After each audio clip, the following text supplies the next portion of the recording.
전두환 일가에서 경호관들에게 돈이 갑니다. 그리고 그 돈으로 라는 회사를 설립을 했습니다. 그리고 그 지분을 저와 제 형에게 주었습니다. 그 다음에 그 지분이 박상하에게 갔고 그 지분을 전재영 씨가 쓰고 계십니다. 이자가 미국에 와서 또 숨겨져 있는 비자금을 사용해서 겉으로는 선한 척하고 뒤에 가서는 계속 악마의 짓을 못하도록 어머님의 말씀으로는 저희 연희동 자택에 어딘가 숨겨진 금고가 있다고 말씀하셨습니다. 숨겨진 비자금과 관련된 것들이 있었다고 말씀하셨습니다. 일단 엄마가 결혼 위자료로 받은 돈이 비자금입니다.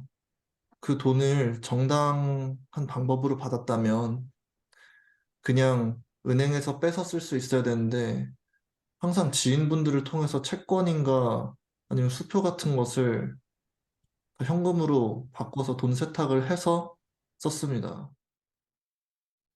자, 첫 번째 주제 확인해 보겠습니다. 지금 뭐 영상 보셨으면 예상할 겁니다. 바로 이겁니다. 할미 품으로 돌아와라. 그러나 계속되는 손자의 폭로. 자, 전두환 전 대통령의 손자. 그럼 할미는 누굴까요? 이순자 여사, 이순사 씨. 여기 등장했거든요, 지금. 제목이 이렇습니다. 자, 윤기찬 변호사께요. 지금 방금 전에 영상으로 이 전우원 씨가 쭉 하는 얘기가 있었거든요. 그중에 보면은 비자금 얘기, 무슨 돈 얘기가 굉장히 많이 나오고 있습니다. 자, 추징금, 아직 추징이 안 된 금액이 상당히 많이 있거든요. 이와 관련해서 이거 법적으로 어떻게 좀 따져볼 만한 대목이 있습니까? 이거 어떻게 판단하십니까? 지금 900여 원 정도가 남아있죠. 그런데 어쨌든 그 재판 당사자인 전두환 대통령이 사망했기 때문에 추징금은 사실상 이제 그 재산이 그 결손 처리가 돼요. 국가재산 중에서. 그런데 문제는 검토할 필요가 있는 것은 이제 생전에 만약에 그 불법 재산 중에 일부가 저런 식으로 흘러갔고 그 당시 저 받은 분들이 이것이 불법 재산으로 형성됐다는 것을 알면서 받았다. 그러면 제3자일지라도 추징금의 대상이 될 수가 있는 여지가 있어요. 그럼 거기서 말한 제3자라는 거는 완전히 다른 사람일 수 있지만 자식 등 이 일가의 구성원도 포함이 된다는 겁니까? 그러니까 제3자는 당사자 이외를 제3자라고 표현해요. 그러니까 이전에 아마 기억하실 텐데 전두환 전 대통령의 자택에 대해서 아마 공매 처분한 적이 있잖아요. 그중에 별채는 이것은 불법 재산임을 취득했다, 며느리가.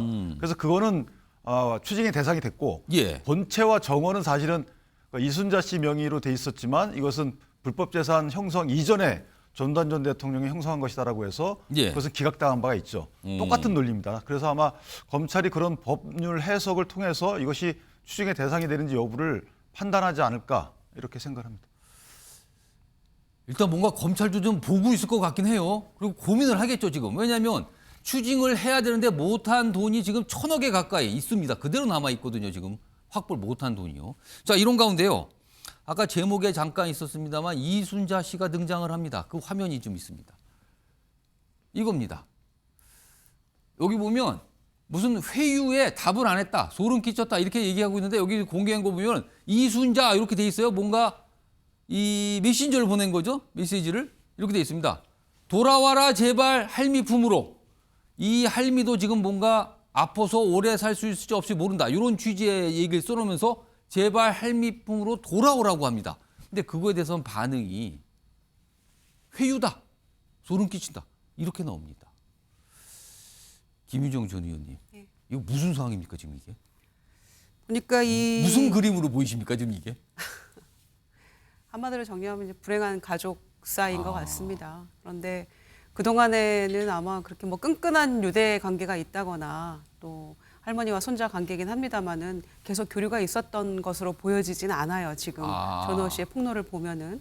그리고 본인의 지금 부친 그 아버지에 대해서도 아버지라는 표현을 쓰지 않잖아요. 이자가 무슨 악마 뭐 이런 표현을 하는 거 보면 아마 이제 말 못할 그 가족사와 여러 가지 이제 뭐 결혼과 이혼과 이런 상황에서 이제 상처도 꽤 많은 것 같고요. 그런 것들이 아마 복합적으로 그 버무려져서 나온 지금의 상황이 아닌가 그런 생각이 들고요. 예. 지금 이제 오늘이 3월 16일인데 3월 13일부터 이제 계속 SNS와 유튜브에서 막 계속 폭로를 하고 있거든요. 그렇습니다. 이제 그 모습 보면서 그동안에 이제 그렇게 끈끈한 어떤 가족 간의 유대가 없다가 이제 이순자 씨가 이런 글을 답장을 보낸 거에 대해서 더 이제 분노하는 이제 그런 모습을 보이고 있는 것 같아요. 그래서 2021년에 전두환 씨가 사망을 했는데 결국 그 국민에 대한 또 광주에 대한 참회 없이 사망을 했거든요. 그리고 끝까지 이제 사자 명예훼손으로 재판받다가 이제 사망을 했었는데 결국에는 참회 없이 또 광주 학살의 주범이라고 우리는 생각하고 있는데 여기에 대한 이 가족의 어떤 비극적인 이런 상황으로까지 이어지는구나 싶어서 참 마음이 참 여러 가지로 착잡한 심정입니다. 그런데 가족 모두에 대해서 극도의 증오심이 있는 것 같고요. 예. 그리고 뭐 내 아들이 아프다 이제 이런 얘기를 했었는데 예. 결국에는 그래도 손자가 진실을 말하고 있는 게 아닌가 그렇게 저는 생각이 됩니다. 자, 이런 가운데요. 지금 전우원 씨는 계속 어떤 비자금 거문돈 뭐 이런 돈 얘기를 많이 꺼내놓고 있어요. 뭐 어제도 그렇고 오늘도 뭐 지금 잠시 보면은 유튜브로 계속 뭔가 생방송을 하면서 언론의 질문에 답을 하는 형식을 지금 취하고 있거든요. 그러면서 계속 반복해서 얘기를 하고 있는데 과거에 아버지, 부친인 전재용 씨가 한 말이 있습니다. 이른바 검은 돈과 관련된 거거든요. 들어보시죠. 저희 집안뿐 아니라 저희 관련된 모든 분들이 조사를 다 받았고 저희가 지금 이 상황에서 뭐 검은 돈이 있다면은 네, 또 저희가 벌을 받아야 되겠죠. 윤기찬 변호사, 아까 뭐 이제 법원에서 판결이 나와서 재판받은 자가 이제 사망했을 경우 집행할 수 없다 뭐 이런 말씀 하셨는데 지금 본인도 이렇게 과거 얘기했고요. 그 아들, 그러니까 전두환 전 대통령 손자도 지금 돈 얘기를 계속 꺼내놓고 있거든요. 검찰에서 뭔가 착수할 가능성은 없어 보입니까? 그러니까 이게 사망 당시 기준으로 해서 예. 그 이전에 그 비자금이 흘러갔다라고 하지만 흘러가는 방법이 취득 원인이 증여일 수도 있고 뭐 명의 신탁일 수도 있고 여러 가지 원인으로 돈이 흘러갑니다. 예. 그 돈이 흘러갈 때 그 돈을 취득한 사람이 아까 말씀드린 대로 야 이게 뭐 사실 비자금으로 조성이 됐던 거고 뇌물로 형성됐던 자금 중에 일부가 나한테 왔구나. 이런 사정을 알고 취득했다 그러면 그걸 알아야 되는 조건이 그렇죠. 있습니까? 그렇게 취득했다 그러면 지금도 집행이 가능해요. 추징 대상 재산에 대해 집행이 그러니까 가능한데 법적으로 말하면 선의가 아니고 알고 있었다 이거죠 지금요. 그 돈이 그렇게 표현하나요? 뇌물 수수한 뇌물로 형성됐다는 사정을 알고 취득했어야 돼요. 그게 이제 공무원 범죄 몰수법에 그럼 나와 만약에 있거든요. 당사자들은 모른다고 얘기할 공산이 큰 거 아닙니까? 그러니까 입증을 해야죠. 검찰이 알고 있었다는 걸 알고 입증해야 있었음을. 돼요. 지금 방금 그 손자가 한 얘기가 그 단초가 될 수 있는 것이고 예. 다만 이제 재산 흘러간 시기가 전두환 전 대통령이 사망한 이후였다. 그럼 예. 이제 상속이 되는 거잖아요. 그럼 그렇죠. 상속 재산이기 때문에 그때는 이제 불가능합니다. 추징이. 그래서 아마 흘러간 시점과 흘러갔을 때 알고 취득했는지 여부 이것이 검찰이 살펴보고 해당되면은 추징에 나설 것이고 그렇지 예. 않으면 나서지 못할 것 아닌가. 이것도 무슨 시효 이런 게 있습니까? 시효는 이미 이제 특례법에 따라 10년 연장이 되기 때문에 예. 시효는 크게 지금은 문제는 없어요. 이전에 3년짜리였다가 예. 2013년도에 10년으로 늘었거든요. 그래서 시효상 문제점은 없는 걸로 보입니다. 그러면 지금 이 손자인 전우원 씨의 얘기가 상황에 따라서는 굉장히 중요한 진술이 될 수도 있다 이렇게 봐도 됩니까? 그런데 흘러갔다는 것이고 예. 현재 그게 어떤 형태로 남아있다. 이거에 대한 진술은 아직은 없어서 예. 아마 그 손자인 모 씨를 불러다가 검찰이 조사를 할 수 있겠죠. 예. 그 조사 절차는 이루어지지 않을까. 모종의 방법으로. 예. 그 정도는 있어야 되지 않을까라는 생각은 합니다. 지금 뭐 모 씨라고 표현한데요. 스스로 이름을 밝혀요. 이름과 얼굴을 다 밝혔어요. 전우원이라고 본인이 자기 이름을 밝히고 있습니다. 얼굴도 다 공개적으로 지금 드러내놓고 얘기를 하고 있는 상황이거든요. 자, 이런 가운데요. 많은 분들이 이런 모습을 약간 비교해서 떠올리시고 있다 그럽니다. 요즘에 여기 화면 좀 보겠습니다. 여기 보시면요. 이쪽 화면 왼쪽에 있죠. 노태우 전 대통령의 아들 노재현 씨. 자, 광주 5.18 비역 참배 이런 모습이 있었죠 과거에. 그리고 사과를 좀 반복해서 했습니다. 뭔가 속죄를 하겠다 이런 취지의 얘기를 계속하죠. 그리고 여기는요. 여기도 추징금이 있었잖아요. 완납입니다. 여기는 완납. 반면에 이쪽으로 가겠습니다. 전두환 전 대통령은 사과를 본인이 한 적이 없어요. 이순자 씨가 대리 사과를 했는데 사실 그것도 논란이 좀 있었죠. 사과 안 했고요. 그리고 과거에 이 29만 원 발언이 지금도 회자됩니다. 지금요. 이 상황인데 추징금이 1,000억 가까이 남아 있습니다. 미납입니다. 그리고 지금 이 이른바 자손들의 모습은 여기 노재현 씨는 반복된 속죄와 사과 이런 걸 반복하고 있는 반면에 여기는 지금 영상으로 어제부터 전해드렸죠. 이런 모습을 보이고 있는 겁니다. 상당히 대비되고 있습니다. 자, 그럼요. 이와 관련된 영상도 준비된 게 있는데요. 들어보겠습니다. 특히 5.18 희생자에 대한 가슴 아픈 부분이나 여러 가지 일들에 대해서 본인의 책임 또 본인의 과오가 있었다면 너그럽게 용서해 주시고. 만약 전두환 씨가 돌아가셨으면 저는 오지 않았는데 지금까지 광주 5.18 학살 만행에 대해서 노태우 전 대통령께서는 수차례 아드님을 통해서 책임을 통감하고 용서를 구하는 말들을 해왔기 때문에 더 이상 어떤 책임이나 이런 것들을 물을 수 없는 시점이 되지 않았는가. 또한 전두환 씨는 이제라도 늦지 않았으니 광주 학살에 대한 사죄 표명을 하고 돌아가신 유족들이나 그 피해자들에게 용서를 구했으면 하는 마음 간절합니다. 오늘 장례식을 마치면서 가족을 대신해 남편의 재임 중 고통을 받고 상처를 입으신 분들께 남편을 대신해 깊이 사죄를 드리고 싶습니다. 현재 전재영 씨는 미국 시민권을 따르는 법적 절차를 밟고 있는 상태입니다. 한국에서 서류 조작을 해서 자신이 범죄자가 아니라고 서류 조작을 해서 지금 현재 미국에서 시민권을 받으려고 절차를 진행 중에 있고요. 그리고 법의 감시망에서 도망가기 위해서 현재 한국에서 전도사라는 그런 사기 행각을 벌이면서 지내고 있습니다. 전우원 씨는요, 지금 뭐 여러 가지 내용에 대해서 폭로 주장을 하고 있어요. 일단 뭐 사실관계도 따져봐야 될 부분이 있습니다만 일단 폭로로 보이는 주장을 계속 내놓고 있는 상황입니다. 자, 최수영 전 대통령제 인수위 전문위원께요. 일단 비슷한 삶을 살았던 두 전직 대통령이었어요. 근데 그 자손들의 모습은 좀 다른 것 같습니다. 자, 이거 어떻게 평가하시겠습니까? 그러니까 저는 참 저런 부분들이 단순히 이제 전두환 씨는 사실 그 간선제로 선출된 대통령이고 예. 체육관 대통령이라고 그러죠.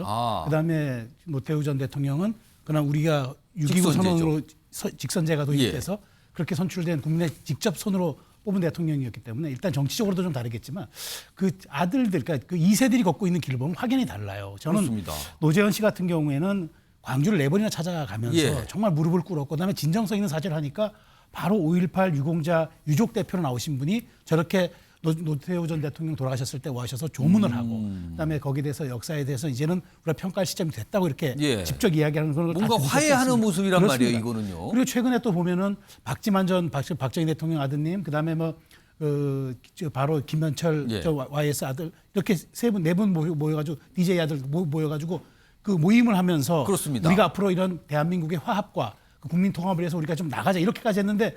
전두환 씨 가족들은 자제들은 안 왔어요. 참석을 안 했죠. 안 했죠. 그러면서 지금 보면은 저 손자의 폭로를 보면은 큰 아들은 미디어 사업으로 돈을 불리고 둘째는 그 뭐 미국 시민권 취득하려 하고 셋째 아들은 뭐 와이너리 사업에 진출해가지고 어마어마한 돈을 가지고 왔는데 다 이 돈이 어디서 났겠습니까? 그러니까 이런 것들을 놓고 보면은 국민들 평가가 엄정히 엇갈릴 수밖에 없고 사실 이런 아버지들의 삶은 정치적으로 평가를 받고 역사적으로 평가를 받지만 그 평가에 따른 오롯이 그 국민들의 또 말하자면은 새로운 2차 평가는 자제들이 어떤 삶을 살고 있느냐도 굉장히 중요하거든요. 그런 점에서 저 지난번 뭐 저도 인수위 있었습니다만은 노태우 대통령 아들 노재현 씨는 그 인수위 산하 국민통합위원회 정치통합분과위원으로 위촉돼서 활동도 했고요. 그다음에 최근 2주 전에 그 바로 이제 그 통일부 미래기원회 산하 위원으로 위촉이 돼가지고 아버지가 북방 정책을 했으니까 통일 정책에 대해서 연관하는 그렇게 또 위촉도 됐어요. 그래서 참으로 상이한 이런 삶을 사는 것들이 국민들 눈에는 굉장히 말하자면 엇갈린 평가 이런 것들을 받을 것 같습니다. 김종욱 전 행정관께서 보시기에는 두 전직 대통령 비슷한 삶을 살아왔다고 평가받잖아요. 그러나 자손들의 모습은 상당히 대비된다. 이런 평가를 받고 있는 이유는 어디 있다고 보십니까? 저는 진짜 자식을 잘 키워야겠다는 생각이 많이 들어요. 왜냐하면 그 손자 말에 의하면 전두환 씨 아들들은 그 기간 동안 돈을 숨겨서 검은 돈을 만들었거나 아니면 돈을 세탁했다는 얘기 아닙니까? 그 돈을 세탁을 해서 소위 세 아들 모두가 아주 풍요롭게 살고 있다라는 내용이잖아요. 예. 근데 그 와중에 반대편에 있던 노태우 전 대통령의 아들 같은 경우는 4번을 반성했고 더 중요한 문제는요. 예. 돈을 완납하려고 노태우 전 대통령 동생도 돈을 완납하고 사돈도 돈을 내고 예. 그러니까 온 집안이 국가가 부여한 소위 추징금에 대해서 그것을 어떤 점에서 내려고 노력을 하는 거죠. 완납입니다. 완납과 미납의 차이가 근데 있어요. 반대는 여기는요. 이 돈을 가지고 예를 들면 검은 돈을 만들고 세탁했던 일이 벌어졌던 거죠. 예. 그렇다면 이 사람이 얼마나 예를 들면 극명한 사례인가라고 하는 측면과 관련해서 우리 현대사회에서 어떻게 살아가야 되는지에 대한 사례를 줬다는 생각이 들고요. 또 하나는 지금 우리 현 시점에서 되게 중요한 사례인 것 같아요. 예. 왜냐하면 오늘 한일 정상회담을 하는데요. 저는 전두환 씨 가게가 살아간 방식이 소위 일본이 살아간 방식이라고 생각해요. 사죄하지 않고 반성하지 않는 국가가 일본이라고 생각이 들고 전 노태우 집안 같은 경우는 따지고 보면 예. 소위 독일의 사례라는 생각이 들어요. 끊임없이 반성하고 반성을 통해서 자신의 과거에 대해서 뉘우치는 저는 이런 사례를 좀 들었다면 다른 건 모르겠습니다만 국민의힘은요. 김재원 수석 최고위원 문제에 대해서 명확하게 얘기를 해야 됩니다.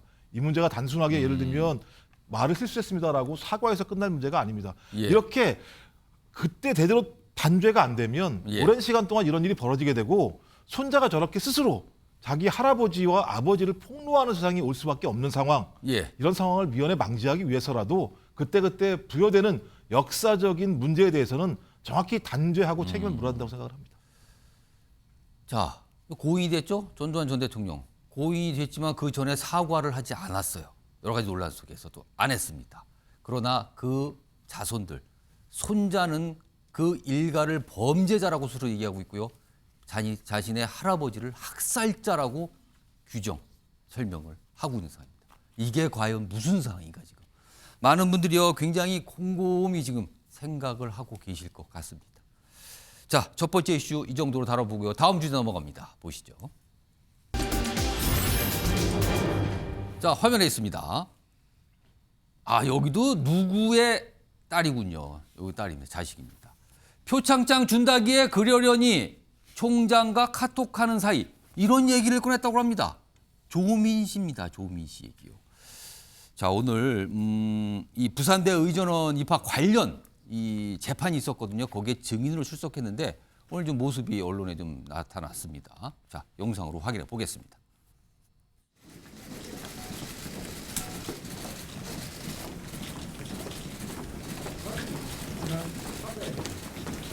오늘 원고 증인 신문에 직접 나오신 이유가 따로 있습니까? 혹시 그 표창장으로 의사가 될 수는 없다라고 말씀하셨는데 어떤 의미로 말씀하셨는지 말씀해 주실 수 있습니까? 기자님들 오늘 수고 많으십니다. 그리고 법정 들어가서 제가 아는 대로 진술하고 성실히 임하도록 하겠습니다. 감사합니다. 저는 떳떳합니다. 부끄럽지 않게 살았고요. 그래서 결심을 하게 되었습니다. 이제 조국 전 장관의 딸이 아니라 조민으로 당당하게 숨지 않고 살고 싶다. 자, 윤시하면서 지금 오늘 재판이 부산대 의전원 입학 취소에 대해서 취소해달라는 소송 재판이잖아요. 자, 그런데 고려대 입학이 그러니까 대학 입학 자체가 지금 대학에서 취소 결정한 거 아닙니까? 이게 어떻게 된 겁니까? 실익이 있는 겁니까? 아니면 지금 고대 쪽 관련된 것도 뭐가 진행 중인 겁니까 지금? 그러니까 부산대 의전원 입학 취소가 되고 나서 예. 며칠 후에 고려대학교 또 입학도 취소가 됐어요. 학부가 취소가 되면 대학원은 따져볼 것도 없는 거 아닙니까? 그런데 그 이제 취소가 된 거고 예. 거기에 대해서 또 무효 확인을 구하는 청구를 또 했어요. 조민 씨 그럼 측에서. 고대 조치에 대해서 했습니까? 예, 그래서 아직 그 재판도 진행 중에 있기 때문에. 그럼 두 가지, 하나는 대학원, 하나는 대학 두 가지가 진행 중인 겁니까? 예, 두 가지가 진행 중입니다. 그래서 원래 고대 입학 취소가 만약에 확정이 된다면 예. 부산대 의전원은 당연히 그럼 볼 것도 없는 거 아닙니까? 학사 자격이 있어야지만 예. 입학이 가능한 거기 때문에 그 전제 사실이 없어지니까 당연히 이제 취소가 될 텐데 하여튼 고대 그 무효 확인 청구 소송이 끝나기 전까지는 이것도 이제 실익이 있는 것이죠.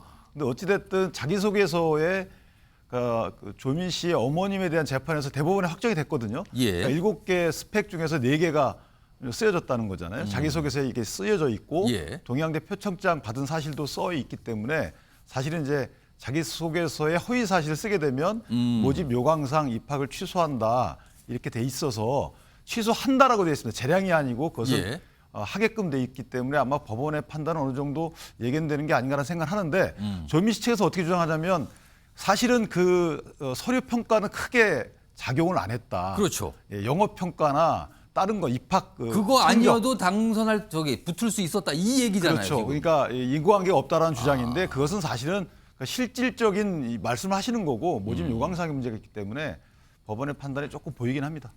오늘 재판에 나와서 한 얘기가 지금 소개되어 있는데요. 여기 좀 보겠습니다. 이겁니다, 지금. 어머니가 총장님이 봉사상 준다, 가져가라 하셔서 그러려니 했다. 별 생각 없었다. 상 주는구나 하고 넘어갔다. 다음 보겠습니다. 여기 보면 총장님께 연락 많이 하고 저는 연락 잘 안 해. 감사하다는 것은 기억난다. 총장이 그래라 해. 이런 얘기들이 오늘 재판에 나왔다는 거예요. 그 상황에 대한 설명인 거죠. 그런데 재판부에서는 사실 오늘요 앞서서 증인이 굳이 재판에 안 나와도 된다 그러는데 본인이 나오겠다고 해서 나왔다 그러잖아요. 자 그러면요 이런 주장이에요. 일단 뭔가를 반박하는 주장이잖아요. 근데 앞서서 정경심 씨 관련 판결문이 있어요. 이와 관련된 내용이죠. 그 내용 좀 소개해드리죠. 조민 표창장 없었으면 높은 점수 받지 못했을 걸. 불합격 1번인 16등과 점수 차이 불과 1.16점. 영향 미쳤다고 재판부 보는데 지금 조민 씨나 조국 전 장관의 가족들은 아니라고 하는 거잖아요. 지금 이런 상황인 겁니다. 지금 최수영 전 위원님께 당당하다고 얘기했어요. 네. 위조나 허위 없었다. 근데 이게 재판에서 이게 혹시라도 유리하게 영향을 줄까요? 아니면 오히려 좀 약간 불리하게 영향을 줄까? 이런 얘기를 자꾸 하는 건. 저도 이해가 안 돼요. 왜냐하면 재판부가 나오라고 하지도 않았는데 본인 스스로 나오겠다고 하는 거잖아요. 매우 이례적이라고 재판부도 밝히고 있고 예. 사실 나와서 지금 재판부를 설득하는 얘기가 아니라 사실 재판부가 들으면은 아니 도대체 이게 무슨 얘기지라고 좀 황당해할 것 같아요. 왜냐하면 그때 부산대학교 입학을 취소했던 그 요강에 허위 서류 제출의 경우 입학이 취소된다고 명시돼 있고 예. 법원이 그 동양대 표창장 위조됐다고 허위로 판결 내린 거를 근거로 들었어요. 그 근거에 대해서 본인이 반박하는 게 아니라 저는 그냥 아무 생각 없이 상을 받았다. 근데 표창장을 준다는데 본인이 한 일이 없는데 왜 상을 받습니까? 의아심을 가져야죠. 그러니까 총장과 내가 카톡을 하는 사이니까 그만큼 가까워서 내가 또 감사 인사를 치렀다. 재판부가 어떻게 생각하겠습니까? 아니 표창장이라고 한 게 사적 인연으로 주고받아서 그게 의대 입시에 활용될 수 있고 아까 그 조금 전에 자료 화면 나왔지만 1.16점 차로 당락이 그 합격이 뒤바뀌었는데 그 중차에 대한 것을 별 생각이 없었고 상 주는 거 하고 넘어갔고 감사하다고 인사했다. 저는 사실은 이거는 조민 씨가 전 왜 재판에 나오는지 모르겠어요. 그러니까 사실관계 혹은 자신의 억울함을 입증하거나 그런 것을 부각시키려고 또 이렇게 사실을 정확히 자기가 주장하려고 한 게 아니라 어찌 보면 여론 재판의 한 축에 본인이 낀 것 아닌가 싶고 본인이 여기서 이렇게 강변함으로써 저는 오히려 다른 의도가 있었지 재판부가 정말 조민 씨 얘기대로 설득을 당해서 판결에 영향을 줄 좀 조민 씨에게 유리한 쪽으로 저는 전혀 그럴 가능성도 없어 보이고 그리고 부산대 판결이 워낙 명쾌하고 명징했기 때문에 저는 조민 씨의 저 행동이 사실 전 이해가 안 되는 부분이 많습니다. 김유정 전 의원께서는 어떻게 들으셨어요? 글쎄 굳이 안 가도 되는 재판에 왜 출석을 했을까부터 저는 사실 조금 의구심이 들긴 합니다. 그리고 입시 비리 관련해서는 정경심 씨의 모든 것을 다 유죄로 인정을 했잖아요. 그리고 지금 이미 이제 징역을 살고 있는 중이고 그런데도 이제 방송에 나와서 나는 떳떳하다 이렇게 얘기를 했어요. 그 부분도 저는 조금 제 상식으로는 좀 이해는 안 갑니다. 그래서 그 방송에 출연하고 또 지금 이렇게 재판에 참석하고 이런 것들이 이제 물론 개인의 소신이고 선택일 수 있겠습니다만은 그리고 이제 그동안의 과정에서 허위 사실이랄지 명예훼손된 부분도 있고 가짜 뉴스로 남발했고 아마 고통도 많이 받았을 겁니다. 그 점에 있어서는 한 개인의 삶도 존중해야 한다고 생각합니다만 아버지가 말렸어야 되는 거 아닌가 이런 생각이 들어요. 아, 지금 이런 모습을 네. 나타내는 걸. 네, 방송에 출연해서 나는 떳떳하다라고 얘기하는데 국민들이 그거 믿을 수 있습니까?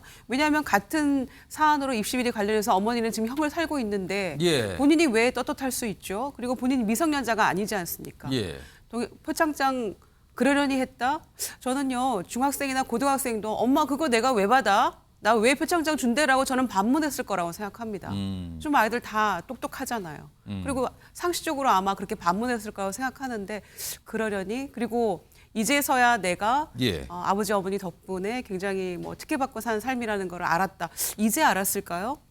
저는 그런 점에서 상식을 좀 회복했으면 좋겠어요. 미성년자가 아니잖아요. 그리고 예. 아버지인 조국 전 장관도 본인의 뭐 잘못을 딱히 흔쾌히 인정하지 않고 그건 있잖아요. 아닙니다, 지금. 예. 그러니까 그런 점에서 왜 이 정권이 넘어갔습니까? 이 점에 있어서 일말의 책임이 있는 분 아닙니까? 예. 그런데 굳이 안 나가다는 재판에 가서 이렇게 얘기하는 것이 과연 누구를 위한 것인가? 저는 본인이 자꾸 이렇게 노출돼서 국민 상식에 부합하지 않는 얘기를 계속하는 것 이게 과연 도움이 될까 이런 생각이 들어서 오늘 굉장히 안타까운 마음입니다. 저는. 김용준 전 장관. 네. 지금은 증인으로 출석했어요. 네. 피의자가 아닙니다. 증인입니다. 근데 지금 뭔가 얘기를 자꾸 꺼내잖아요. 이거 향후에 약간 뭔가 법적으로 말하면은 뭔가 덧날 수 있는 거 뭐 이런 얘기를 하시는 분도 있거든요. 자꾸 저런 얘기를 꺼내놓는 게. 이거 어떻게 보세요? 제가 봐도 도움이 될 거라는 생각이 들지 않고요. 말씀하신 것처럼 제가 볼 때는 뭐 지지자들이나 아니면 정치적인 판단을 하시는 분들이 유무죄를 판단하는 게 아니잖아요. 예. 재판정에서 재판관들이 판단하는 문제이기 때문에 예. 그러니까 저는 지지자들의 호응이 있다라고 하는 건 본인이 어쩜 외롭지 않을 수도 있고 응원받고 격려받으니까 근데 그 별건의 문제인 거죠. 예. 이 문제는 본인이 예를 들면 의사생활을 걸을 수 있는지 없는지에 대한 중대한 판단들을 내리는 과정이기 때문에 그렇다는 생각이 들고요. 단 제가 볼 때는 조민 씨가 공인이 아니라 사인이기 때문에 언론에서 이런 내용들이 계속 예를 들면 보도되고 이러는 것 자체가 저는 뭐 좋은 형태는 아니다. 과잉 보도라는 생각이 들긴 합니다만 예. 그럼에도 불구하고 제가 볼 때 본인은 그냥 준다고 해서 받았다. 이 얘기는 입시와 상관없다 이런 생각인 것 같고요. 부끄럽지 않다는 학교에 큰 영향이 없다 이런 생각인 것 같아요. 그러니까 예.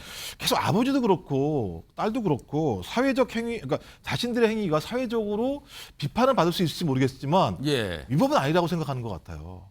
이걸 바라보는 민주당은 속이 어떻습니까? 답답하죠. 왜냐하면 두 가지 문제였습니다. 부동산 문제와 예. 그다음에 조국 전 장관의 공정성 문제가 20, 30대들한테 엄청난 분노들을 일으켰고 이 부분들이 나중에 민주당 대선 과정에서 상당히 예. 나쁜 영향으로 나왔었기 때문에 제 생각에는 아버지가 딸을 위해서라도 이 부분에 대해서는 좀 국민적인 여론들을 예. 잘 설명할 필요가 있다 이런 생각이 듭니다. 최근까지의 모습을 보면은 그런 약간 자제 또는 당부는 아닌 것 같아요, 지금 분위기는. 그래서 계속 모습이 좀 나오고 있습니다.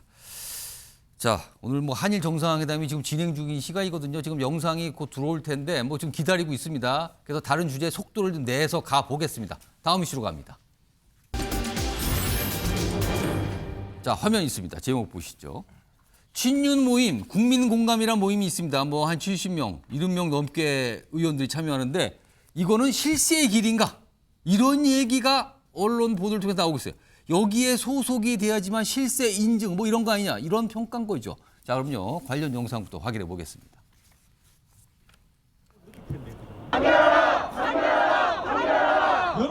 현생에 힘드실 텐데 이렇게 참석해 주셔서 대단히 감사드리고요. 간사직 사임하신 네, 저기 간사라는 이야기보다는 우리 국민 공감에 심부름을 하는 역할을 해왔습니다.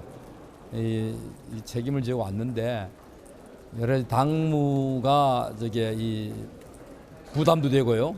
다른 우리 의원님께서 모임에 좀 책임을 좀 맡아주십사 하고 말씀을 드렸고 그렇게 할 것입니다. 여기에 속하신 분이요. 최근에 당직, 그것도 고위직 당직에 다 올랐어요. 대표적으로 이철규 사무총장, 국민공감 총괄 관사였어요. 근데 좀 아무래도 바쁘겠죠. 그래서 저거 내려놓는다 해서 다른 분한테 넘긴다 했는데 일단 주도를 했죠. 여기 보면 유상범 수석대변인 그리고 배현진 조직부총장 다 국민공감 소속입니다. 여기서 역할을 하고 있죠. 더 있어요. 한 7-8명 더 나옵니다. 쭉 이 정도고요. 다음 보겠습니다.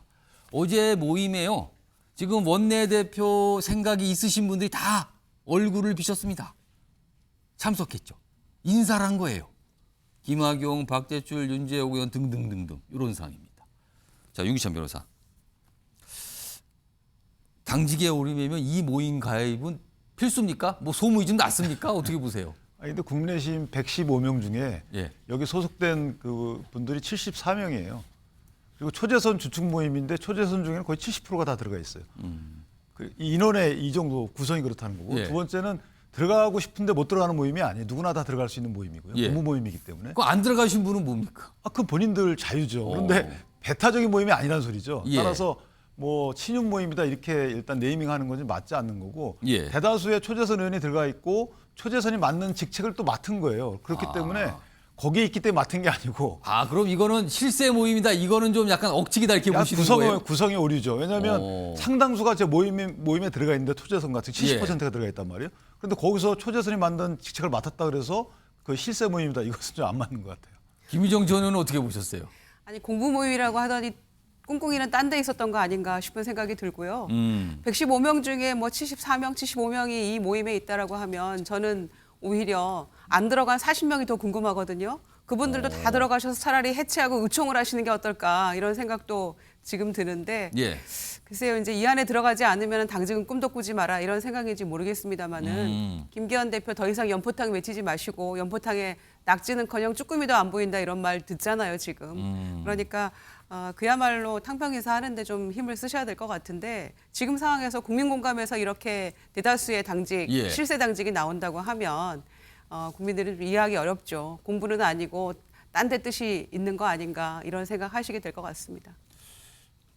뭐 회원 숫자가 많긴 해요. 뭐 70명이 넘어가니까. 그런데 공교롭게도 여기 출신들이 많이 됐다 뭐 이런 얘기가 나오고 있습니다. 자, 이런 가운데요. 이 국민공간에 사실 장관급들이 초청을 받아서 강연하고 그러거든요. 그런데요. 한동훈 법무장관도 강연을 할 예정이라고 합니다. 여기 화면 좀 보시죠.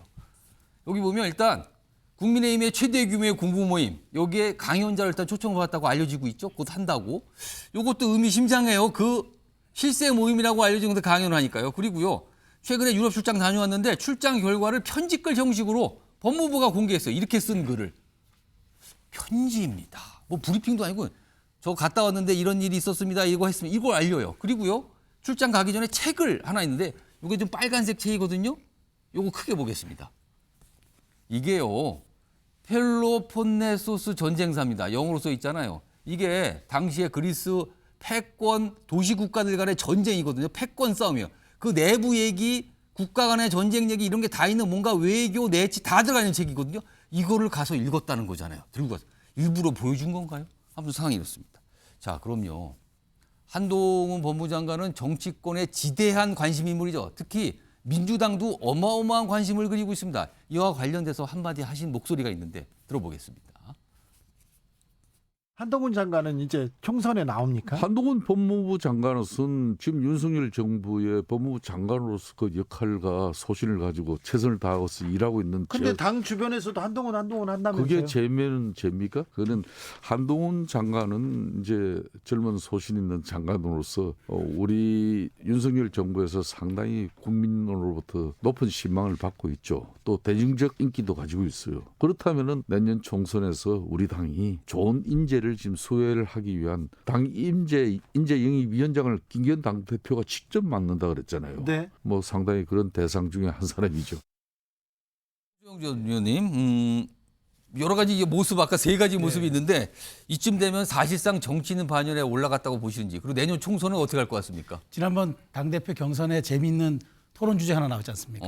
한동훈 장관을 출마시킨다 안 시킨다 나왔는데 그 거꾸로 지금 당대표된 김기현 의원만 출마에 소극적인 모습을 보였고 나머지 3명은 다 출마해야 된다고 얘기를 했습니다. 그만큼 당대표 경선에서도 핫한 이슈에 들어갈 만큼 지금 한동훈 장관은 사실 이제 국민의힘에 말하자면 좀 약간 아이콘 같은 그런 이제 정치인이 된 거고요. 사실 국무위원이 정치를 하는 거죠. 사실 어쩌면 국정 철학을 하는 분야를 맡고 있긴 하지만 그래서 사실 국민공감에 가서 강연하는 것도 저는 당대가 그 원보이스로 해가지고 내년 총선 치러야 되니까 저는 뭐 거기에 오해 없을 거라고 보고요. 저는 이제 한동훈 장관이 점점 더 대중적 인지도를 획득해 나가는 과정이 내년 총선에서의 또 핫한 하나의 관전 포인트가 아닌가 그렇게 생각합니다.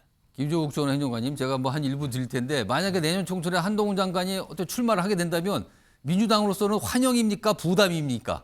뭐 제가 볼 때는 별로 예를 들면 부담스럽지 않을 거라는 생각이 많이 드는데요. 제가 볼 때는 한동훈 법무장관이 뭐 국민의힘에서 좋아하실지 모르겠습니다만 또 예를 들면 안 좋아하시는 분도 꽤 많이 있어요. 정치라고 하는 것이 장단점이 다 있기 때문에 마찬가지인 것이고 최근 행동을 보더라도 제가 볼 때는 뭐 굳이 이 책을 왜 들고 갔지 이런 생각이 드는 거죠. 본인이 뭐 외교부 장관이나 국가안보실장이라면 예를 들면 뭐 세력전이 과정에서 퓨키디데스의 함정이라는 것처럼 마찬가지로 세력전이 가서 미중 간의 갈등에서 우리가 어디에 쓸 것인가 전 이러면 이해가 되는데 법무부 장관이 저 빨간 책을 뭐하러 들고 저렇게 힘들게 원래 저기 두꺼운 책은요 가운데 들어야 돼요. 아래 들면 되게 힘들어요. 제가 강의 때도 가끔 올라가 보는데 그래서 저건 그냥 대놓고 보라고 한 얘기 아닌가 생각이 들기 때문에 저렇게 정치지사 하시면 나중에 말로가 별로 좋지 않아요. 실제로는. 대체로 그래 왔어요. 지금까지 보면. 알겠습니다. 쓴소리 해주셨네요. 지금 뭐 저 책은 왜 들고 가신 거예요 도대체? 뭐 이런 말씀을 좀 해주셨습니다. 자, 국민의힘 그 여권 내부 사항 좀 짚어봤고요. 다음은요 한일 정상회담 이슈로 바로 넘어가겠습니다. 보시죠.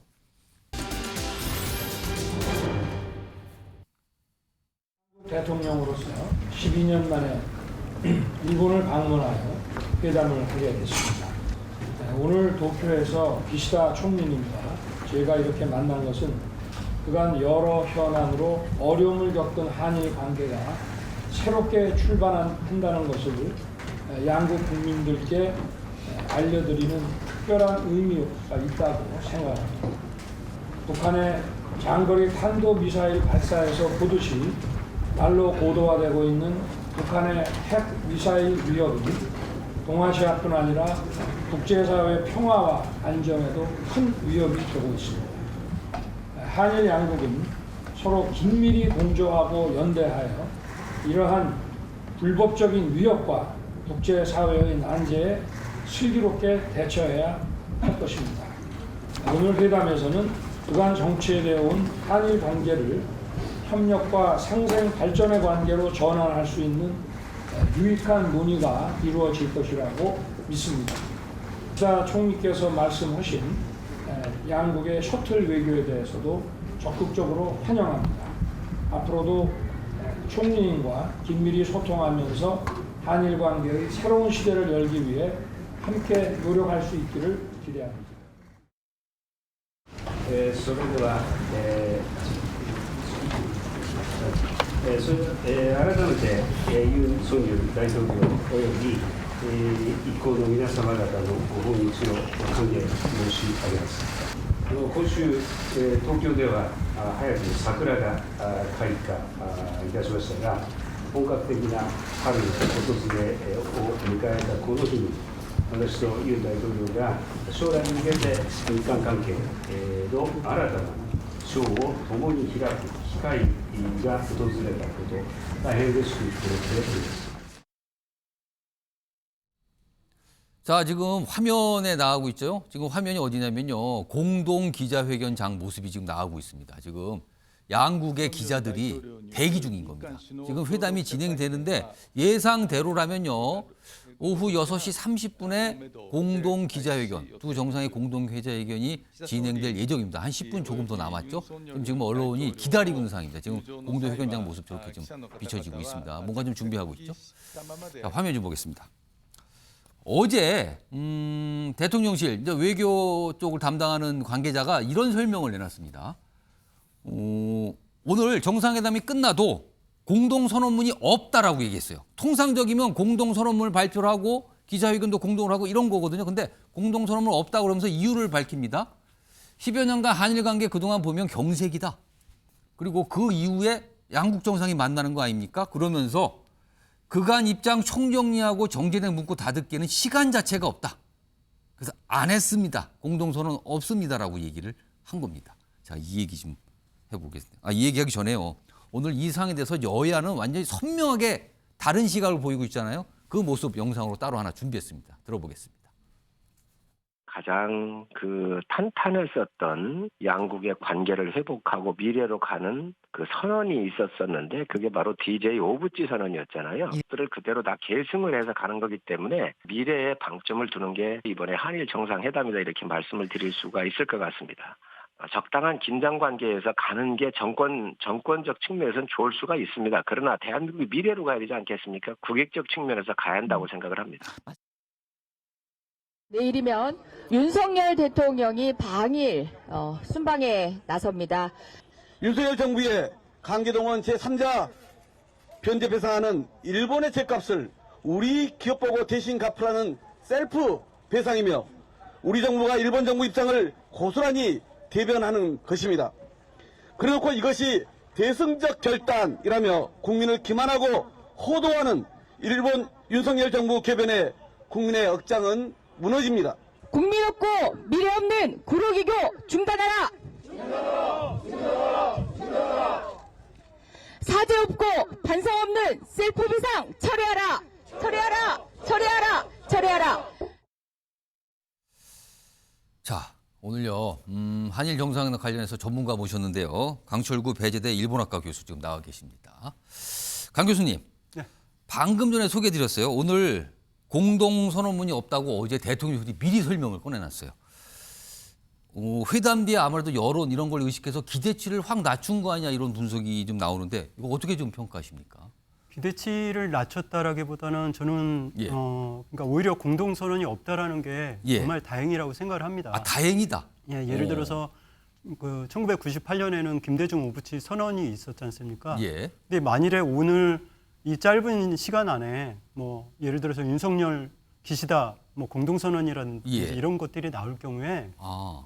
지금 현안 문제가 상당히 많은데 예를 들어서 서두르면 안 된다라고 생각을 해요. 그 단어 하나하나에 의미를 부여를 해야 되고 예. 문구 하나하나가 상당히 이제 예민하게 해석을 해야 되는 부분인데 예. 단순하게 대통령이 어떤 결단을 했다라는 선언적인 그 말씀에 그냥 선언을 한다라기보다 실제로 실무진에 들어가서는 구체성을 가지고 실천 사항까지 만들어내야 되는 거죠. 예를 들어서 우리가 1965년도에 한일 청구권 협정 우리의 측면에서 봤을 예. 때 그때의 문제가 해결되지 않았던 부분이 지금까지 계속해서 앙금으로 남아있는 부분이 있지 않습니까?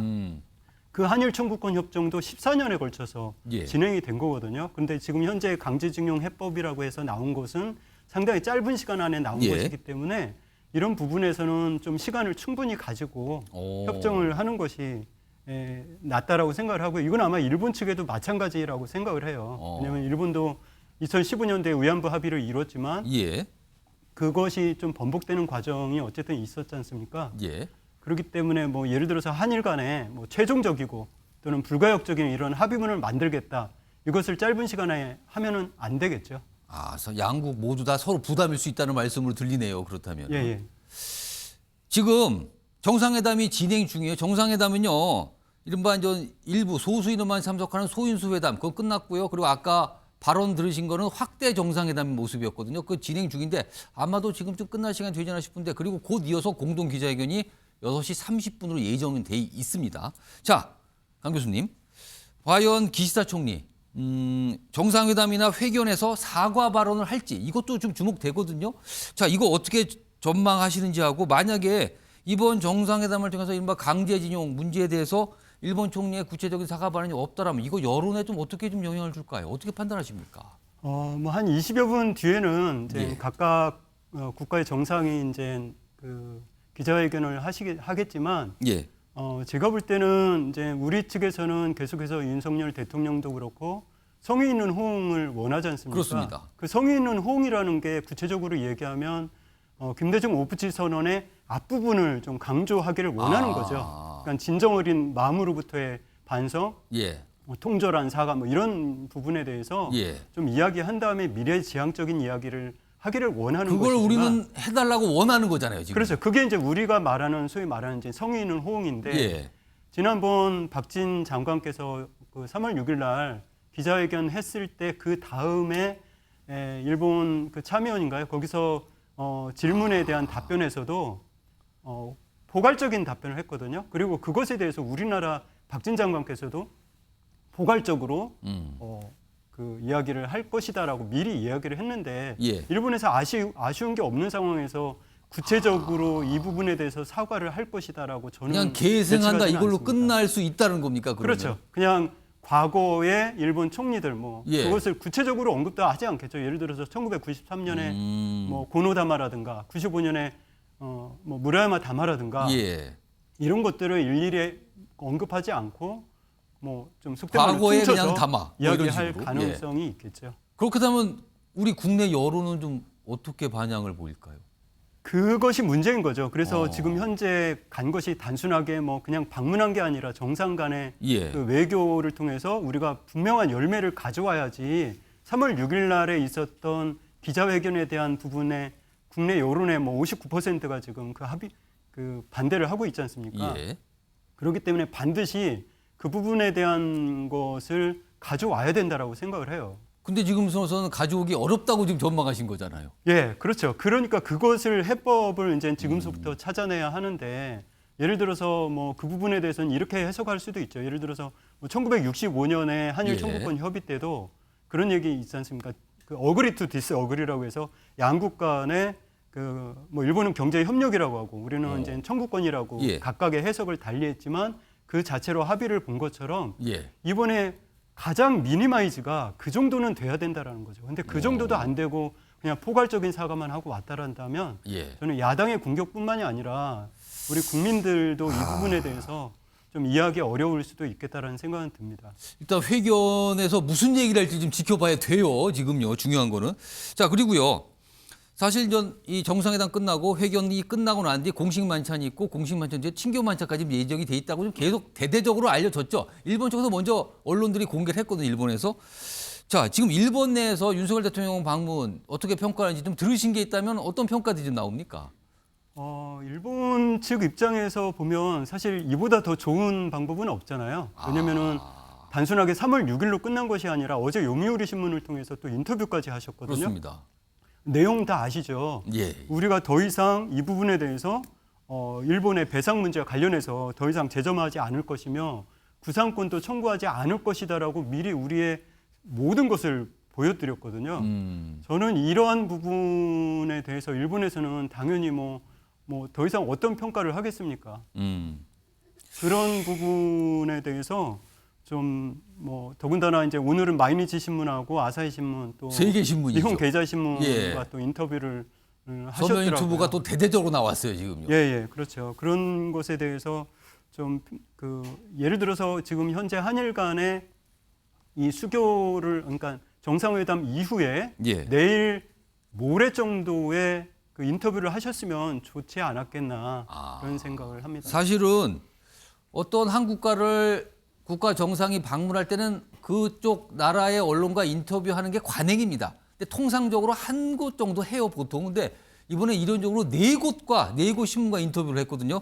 그만큼 윤석열 대통령도 일본 내 여론을 신경 쓴다 이렇게 좀 이해해야 될까요? 이거 어떻게 보십니까? 저는 거꾸로 해석을 하고 싶은데요. 요미우리 신문의 경우에 약 700만 부 전후의 그렇죠. 일본 최대 발행 부수를 가지고 있거든요.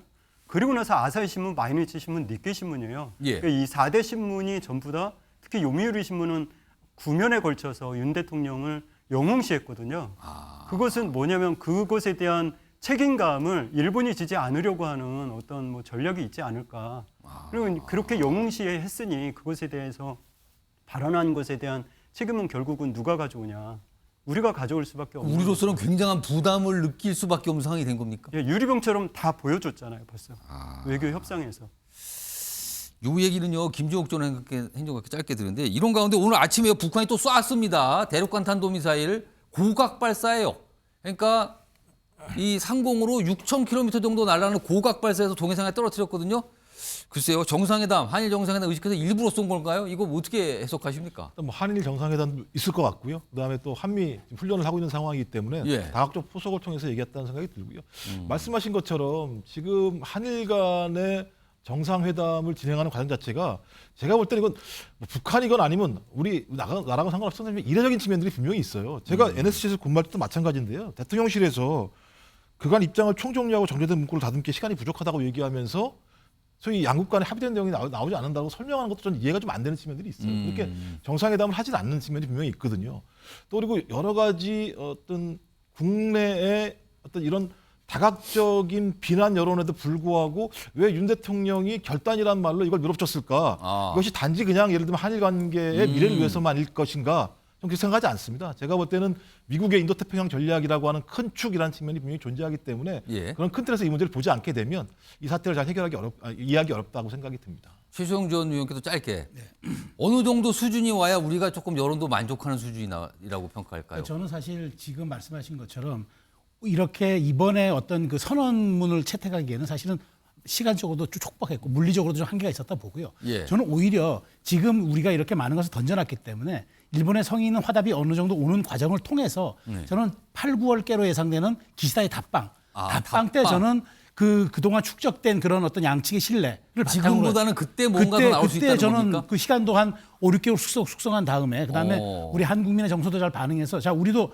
지금 국내에 이렇게 들끓고 있는 여론에도 불구하고 우리가 가고 있지 않느냐. 그럼에도 그렇다면은 기시다 답방 때에는 이런 정도를 가지고 와서 우리가 함께 선언문을 만들어내자라는 쪽으로 계속 우리가 그 외교 물밑 채널도 가동하고 압박도 하고 그다음에 이런 우리 국내 여론도 레버리지 협상 도구로 계속 활용하면서 저는 끊임없이 일본에 대해서 일본이 그 우리의 입장을 그렇게 대대적으로 홍보했다 그러면 우리는 또 우리의 국내 상황들을 일본 쪽에 끊임없이 전하면서 이렇게 첫 술에 배부를 수 없지만 최소한 그러면 식사가 시작된 지 한 시간이 지났으면은 배가 든든해야 되지 않겠느냐라는 그런 논리로 접근해서 기시다 답방 때 무엇인가 유의미한 선언문 혹은 일본의 좀 성의 있는 사죄 이런 것들을 이끌어내야 저는 그런 방식으로 가는 게 외교의 순리적 그런 순차적인 그런 과정이 아닌가 그렇게 생각이 됩니다. 지금 공동 기자회견장 모습이 보이는데 시간이 원래보다 조금 늦어지고 있어요. 아무래도 정상회담이 조금 더 이어지는 것 같아요. 예상 시간보다는.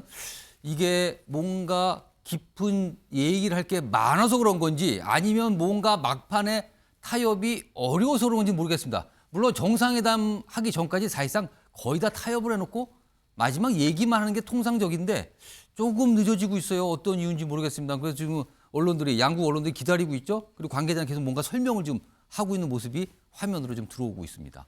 자, 강철규 교수님. 이번 한일 정상회담 오늘로 끝납니다. 내일은 또 다른 일정들이 있습니다만 그거는 좀 약간 좀 부차적인 일정으로 보이고요. 한일 정상회담 이후에 한일 관계 이거 어떻게 좀 될까요, 정말? 뭐 지금 이제 한일 간의 그 관계 개선을 위한 첫 발이지 않습니까? 예. 그러니까 지금 한 12년 만에 처음으로 이제 국빈 방문을 하게 되는데 지금까지 그 눈에 보이는 물리적인 장벽도 있었고요. 예. 그리고 또 그렇기 때문에 지금 이제 한일 간의 정상 외교가 불가능했었던 거고 또 보이지 않는 갈등이 있었지 않습니까? 예. 이런 것들이 이번에 이 한일 간의 그 외교 관계를 통해서 일정 부분이 해소될 것이라고 보고 있고요. 이제 문제는 이 방문 자체에만 의미를 두는 것이 아니라 예. 아쉬운 점은 많이 있겠지만 이것을 우리가 어떤 식으로 해석을 하고 또 이 정상회담을 통해서 1박 2일간의 집중된 이 내용들이 향후에 어떤 열매를 맺어서 우리한테 가져올 것인가, 외교적 성과가 무엇인가에 대한 부분은 이제 지금서부터 구체적으로 쌓아 나간다라면 예. 뭐 우리 한일 간의 역사를 살펴보면 예. 뭐 계속 반복되지 않습니까? 예. 그러니까 또 충분히 또 개선이 돼서 또 좋은 관계를 이루게 되고 예. 이런 관계는 계속해서 반복될 것 같습니다. 지금 말씀하시는 순간에 기자회견장에 양국 정상이 등장을 했습니다. 회담이 이제 끝나고요. 지금 공동 기자회견을 하기 위해서 지금 단상에 각각 섰습니다. 지금 윤석열 대통령과 기시다 총리입니다. 자, 日本、韓国 내용 들어보겠습니다. 共同記者会見を執り行います。まず岸田内閣総理大臣からご発言いただき、続いてユン大統領からご発言いただきます。それでは岸田総理、よろしくお願いいたします。まずはユン・ソンニョル大統領の 윤석열 訪日を 대통령 心から 방해를 歓迎を 진심으로 申し上げます。 환영합니다. 今週に 이번 주 東京では桜の開 이번 花 주는 を 도쿄에서 迎えましたが 사쿠라가 폈습니다만 長い冬の時期を抜けて 오랜 겨울을 二国間 지나서 訪問としては 양국이 서로 12 만나는 年ぶりに 자리입니다만 韓国の大 12년 統領を 만에 12년 만에 日本に 한국 대통령을 お迎えいたしました。 일본에 맞이할 수 ユ 있었습니다. ン大統領 윤 との首脳 대통령과의 会談において 정상회담에서 現下の戦略環境 현재 の中で 전략 환경 日韓関 하에서 係の強 한일 化 관계의 は急務であ 강화와 ること 이 강화가 급무라는 것, 1965 그리고 年 1965년에 国交正常化以来 국교 の 정상화 友好協力 이후에 関係の基 우호 盤に 협력 基づ 관계 き 기반에 日韓関 따라서 係を 한일 さらに 관계를 発展させてい 갈증, くことで 발전시켜 一致を 나가는 いたし 것으로 ました 의견을 先般 이치를 보았습니다. 韓国 얼마 전 政府は 한국 정부는 旧朝鮮半島 구 出身 한반도 労働者 출신 問題 노동자 に関する 문제와 措置を 관련된 発表しました 조치를 日 발표하였습니다. 本政府としては 일본 この措置を 정부로서는 이 非常 조치를 に厳しい状 대단히 態にあった日韓 엄중한 関係を健全な 상태에 있었던 한일 관계를 건전한 관계로 되돌리기 위한 것으로 평가합니다. 일본 정부는 1998년 10월에 발표한 한일 공동선언을 포함한 역사 인식과 관련된 역대 내각의 입장을 전체적으로 계승하고 있다는 것을 확인하였습니다. 앞으로 조치의 실시와 함께 양국 간의 정치, 경제, 문화 등의 여러 분야에 있어서의 교류가 강력하게 확대되어 갈 것을 기대합니다. 한일 관계의 새로운 장을 여는 이를 위해서 근본 윤 대통령과의 정상회담에서 양국의 정상이 형식에 사로잡히지 않고 빈번히 방문하는 셔틀 외교를 재개하는 것으로 의견 일치를 보았습니다.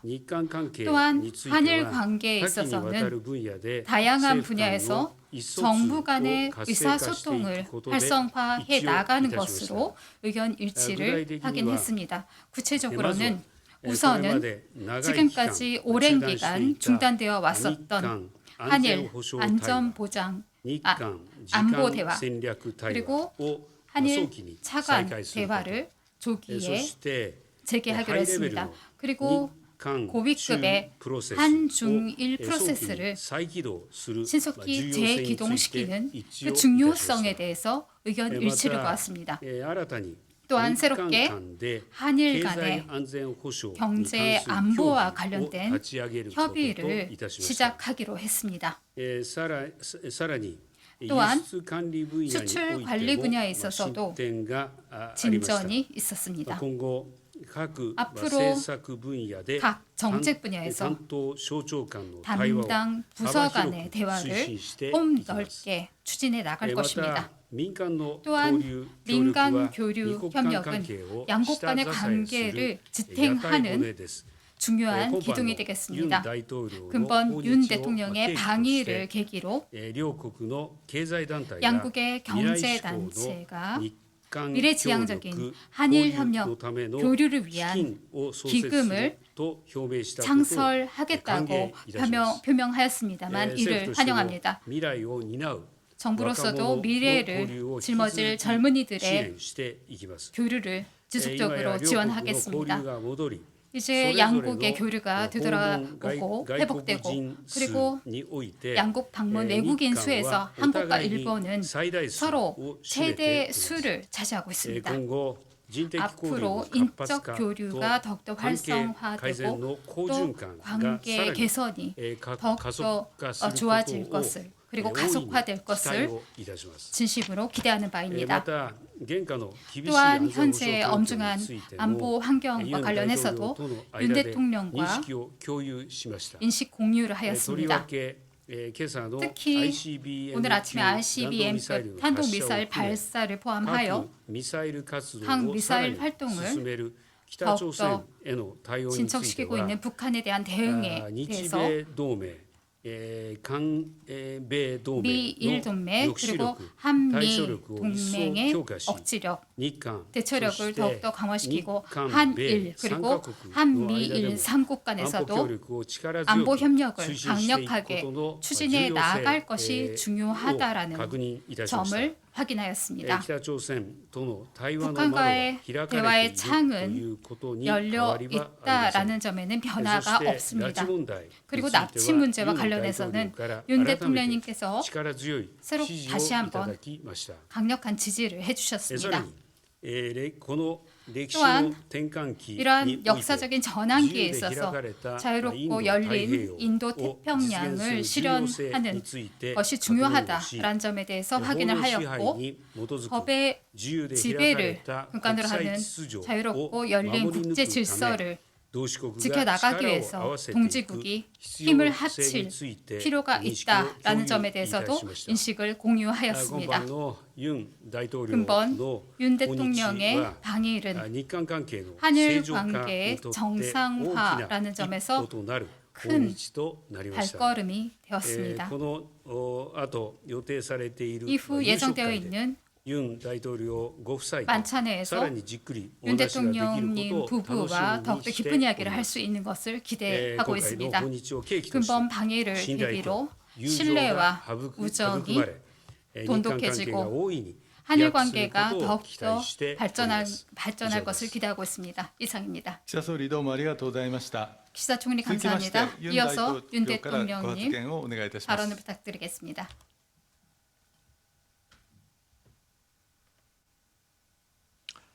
먼저 우리 일행을 따뜻하게 환대해 주신 기시다 총리 대신과 일본 국민 여러분께 감사드립니다. 또한 오늘 한국 대통령으로서 일본을 12년 만에 양자 방문하여 한일 정상회담을 갖게 되어 매우 기쁘게 생각합니다. 취임 당시의 한일 관계를 생각해 보면 오늘 기시다 총리와 함께 정상회담 결과를 설명드리는 의미가 각별하다고 하겠습니다. 한국과 일본은 자유, 인권, 법치의 보편적 가치를 공유하고 안보, 경제, 글로벌 어젠다에서 공동의 이익을 추구하는 가장 가까운 이웃이자 협력해야 할 파트너입니다. 오늘 회담에서 저와 기시다 총리는 그간 얼어붙은 양국 관계로 인해 양국 국민들께서 직간접적으로 피해를 입어왔다는 데 공감하고 한일 관계를 조속히 회복 발전시켜 나아가자는 데 뜻을 같이 하였습니다. 양국의 미래를 함께 준비하자는 국민적 공감대에 따라 안보, 경제, 인적 문화 교류 등 다양한 분야에서 협력을 증진시키기 위한 논의를 더욱 가속화하기로 했습니다. 양국의 풍요로운 미래를 준비하기 위해 경제 안보와 첨단 과학뿐만 아니라 금융 외환 분야에서도 머리를 맞대고 함께 고민해 나아가기로 하였습니다. 이를 위해 외교 경제 당국 간 전략 대화를 비롯해 양국의 공동 이익을 논의하는 협의체들을 조속히 복원하기로 합의했습니다.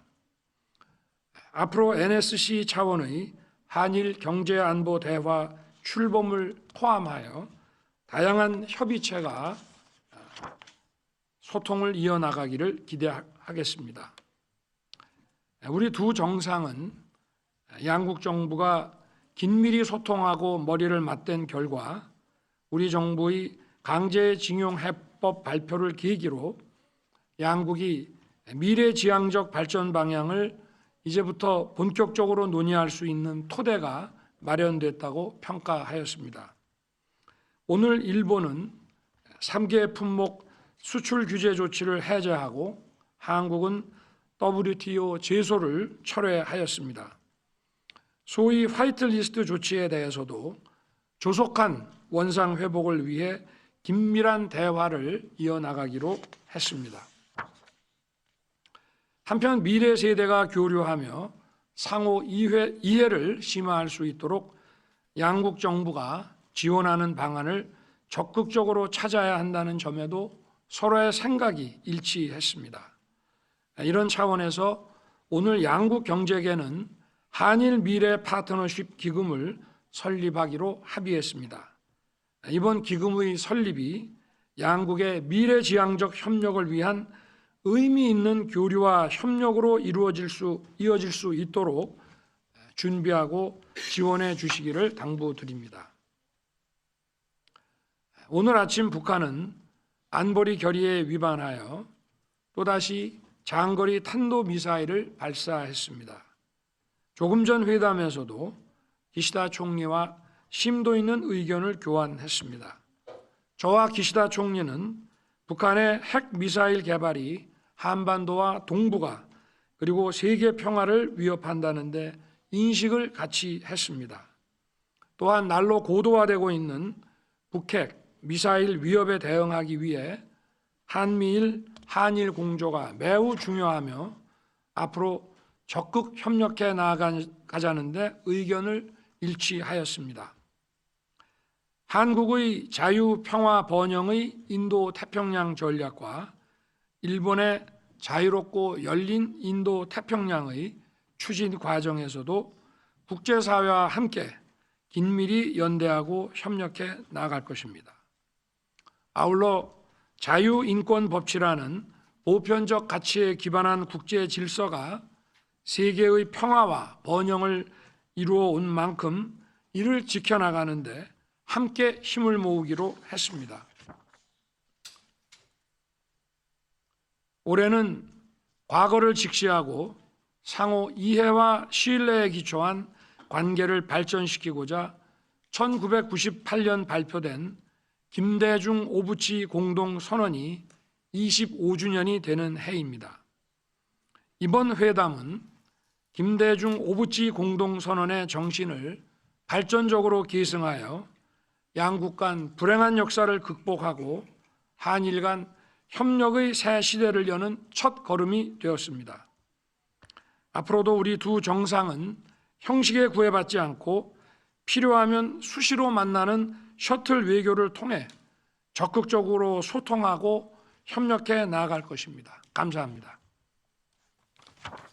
ユン大統領どうもありがとうございました。 감사합니다. それでは日本のプレスおよび韓国のプレスからそれぞれ 기자님 1問 그리고 ずつ質問 한국 をお受けいたし 기자님들로부터 ます。 각각 まず 질문 하나씩을 日本の 받도록 하겠습니다. 日本のプレスから 우선 ご質問がある 일본 方、 측 기자분 挙手をお願いいたします。 질문이 있으시면 거수해 주시기 바랍니다. こんにちは。 안녕하십니까? と毎日新聞の 마이니치 今野と言います。 신문의 이만호라고 합니다. 韓国政府の発表した 한국 정부가 徴用工訴訟の 발표한 증용공 解決策につい 소송의 て岸田総理と 해법에 ユ 대해서 ン大 기사 統領に伺い 총리 ます。 윤 대통령님께 韓国 여쭙겠습니다. 財団が日本 한국 企業に 재단이 代わ 일본 って 기업을 賠償金 대신해서 相当額を支払 배상금 うことになり 상당액을 ましたが、 지불하게 財団が日 되었습니다만 本企業に 재단이 相 일본 当額の返 기업에게 還を求め 상당 る 금액 求償 반환을 権の 요구하는 問題が残っています。総理、大 구청권에 統領 대한 は 문제가 それぞれ 있습니다. 총리 求償権の 대통령께서는 扱いをどのように 이 구청권에 考 대한 えておられますか。 내용을 어떻게 また 생각하시는데요? 기자 청구권에 소리와 대한 내용을 어떻게 日韓 생각하시는지요? 首脳による 그리고 シャ 기시다 トル外交につい 총리께서는 て 한일 改めてそ 셔틀 の 외교에 意義 대해서 と 다시 한번 그 岸田総理の 의의와 交換の時期は 기시다 いつ頃想定 총리의 されているか伺い 방한은 ます。 어느 정도 어느 その際 시기를 は 기대하고 계신지요? 2018年に起きた 그리고 韓国軍艦艇による海上自 2000년대에 衛隊哨 일어났었던 海域への 초계기 火器管制レーダー照射問 초계기의 題や慰安婦問題など 레이더 조사 문제 그리고 위안부 문제 등등 아직 남아있는 문제가 있습니다.만 셔틀 외교를 통해서 해결해 나갈 생각이신지요? 구상권에 대한 질문이 있었습니다. 네, 그러면은 제가 우선 답변을 드리도록 하겠습니다. ご質問、私の方には大きく2点ご質問がありました。 크게 질문을 두 가지 하신 것 같습니다. 先に2点目の 우선 두 번째 셔틀 외교에 대한 질문, 답변을 우선 드리도록 하겠습니다. 오늘 정상회담에서 윤 대통령과의 사이에서 셔틀 외교 재개에 대해서 의견을 일치하였습니다만 그야말로 이번에는 그 제 첫 발걸음이라고 생각할 수 있을 것 같습니다. 그리고 셔틀 외교를 재개하는 것으로 의견 일치를 보았기 때문에 앞으로 적절한 시기에 방안을 저도 생각하고 검토를 해 나갈 생각입니다. 그렇지만 지금 현재 구체적인 그 시기를 결정하고 있지는 않습니다. 그리고 앞으로 양국이 형식에 얽매이지 않고 빈번히 방문하면서 한일 관계의 새로운 장을 열고 싶다는 생각을 하고 있습니다. 윤 대통령과 개인적인 신뢰 관계를 더욱더 돈독히 하면서 한일 양국이 서로 이익을 얻을 수 있는 협력을 추진함과 동시에 지금 질문 안에 몇 가지 지적하신 점이 있었던 것 같습니다만 그 지적하신 부분을 포함한 과제라든지 현안에 대해서 자유롭게 이야기할 수 있는 그런 생각을 하고 있습니다. 그리고 첫 번째 질문입니다만 이 점에 대해서는 윤 대통령의 강력한 리더십 하에서 근본 한국재단이 판결금 등을 지급한다라는 조치에 대한 발표가 있었던 것으로 알고 있습니다. 이 조치를 바탕으로 해서 구상권 조치에 대해서는 상정을 하고 있지 않은 것으로 알고 있습니다. 어찌되었든 앞으로 그 조치 실시와 함께 한일 간의 정치, 경제, 문화 등 폭넓은 분야에 있어서의 교류가 강력하게 확대되어 나갈 것이라고 기대하고 있습니다. 제 답변은 이상입니다. 부산권 문제에 대해서 제가 답변을 드리겠습니다. 그동안 한국 정부는 65년도 그 협정과 관련해서 강제징용 피해자들에 대한 배상 문제를 정부의 재정으로서 처리를 했습니다. 그러나 2018년에 그동안 정부의 입장과 또 정부의 65년 협정 해석과 다른 내용의 판결이 선고가 됐습니다. 우리 정부는 이것을 방치할 것이 아니라 그동안 한국 정부가 이 협정에 대해서 해석해온 일관된 어떤 그 태도와 이 판결을 조화롭게 해석을 해서 한일 관계를 정상화하고 발전시켜야 된다는 그러한 생각을 가지고 기금에 의한 3자 변제안을 판결 해법으로서 발표를 했습니다. 만약에 구상권이 행사된다고 한다면은 이것은 다시 모든 문제를 원위치로 돌려놓는 것이기 때문에 우리 정부는 그런 구상권 행사라는 것은 이 판결 해법을 발표한 것과 관련해서 그 취지와 관련해서 상정하고 있지 않습니다. 부족하면 제가 더 답변을 해드릴 수 있는데 질문을 더 해주시면 좋겠습니다.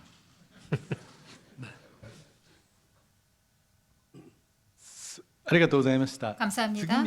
이어서 한국 기자님 질문을 부탁드리겠습니다. 거수해 주시기 바랍니다. 네, 한국 기자분들 손 들어주세요. 네, 헤럴드 경제 박상현 기자 질문해 주십시오.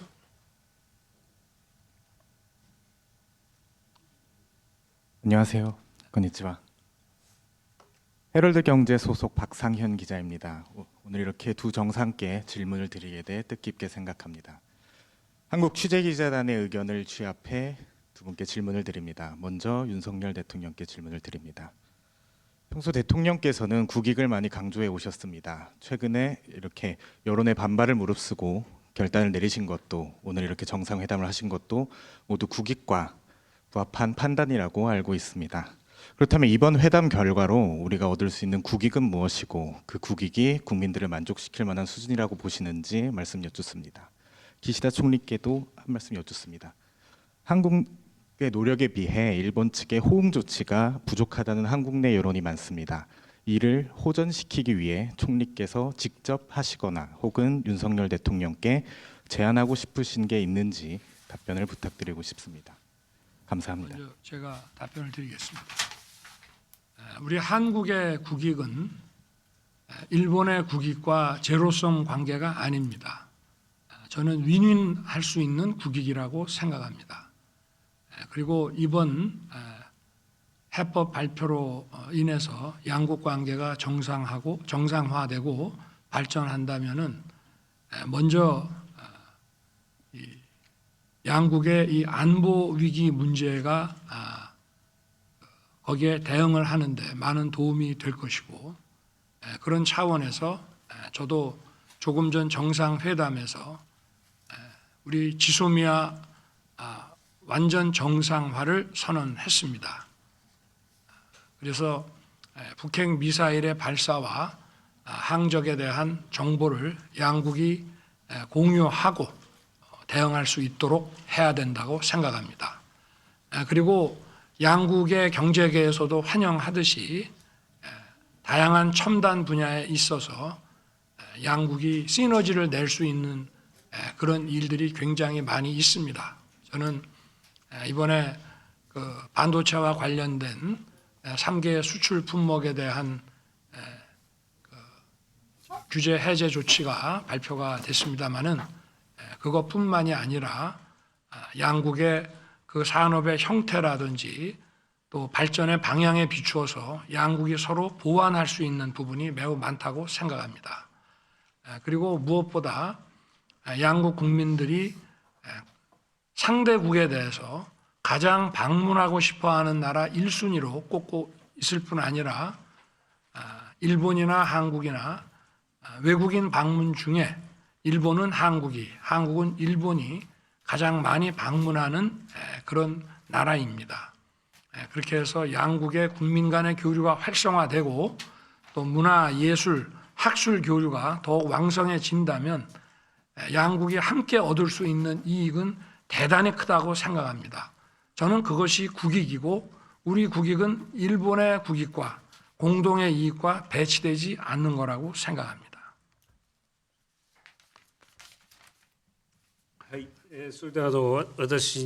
그러면 저에 대한 질문에 대해서 답변드리겠습니다. 우선 일본 정부로서는 3월 6일에 발표된 한국 정부에 의한 조치를 2018년에 대법원 판결에 의해서 아주 어려운 상황에 있었던 한일 관계를 건전한 관계로 되돌리기 위한 것으로서 평가를 하고 있습니다. 그리고 이번에 발표를 계기로 해서 이 조치 실시와 함께 양국의 정치, 경제 그리고 문화 등의 분야에서의 교류가 힘차게 확대될 것을 기대하고 있습니다. 그리고 질문은 일본 측의 호응 조치에 대해서였습니다만 오늘도 몇 가지의 구체적인 성과가 있었다고 생각하고 있으며 앞으로도 양국에서 자주 공조하고 하나하나 구체적인 결과를 내고자 합니다. 이번에 윤석열 대통령의 일본 방문, 이거는 양자간 방문으로서는 12년 만의 일입니다. 그리고 이번에 셔틀 외교에 대해서도 재개를 할 것을 확인하였고, 그리고 광범위한 분야에서의 정부의 의사소통을 강화를 한다라는 데서도 의견의 일치를 봤습니다. 그리고 제 자신도 윤 대통령 사이에서 개인적인 신뢰관계를 확인하고 긴밀히 의사소통을 도모하고자 합니다. 그러한 방안을 추진하는 데 있어서 구체적인 결과를 하나씩 일본으로서도 내고자 합니다. 이상입니다. 감사합니다. 이상으로 이란 정상 공동기자회견을 마치겠습니다. 참석해 주신 여러분 감사합니다. 그리고 기자 여러분은 기시다 총리와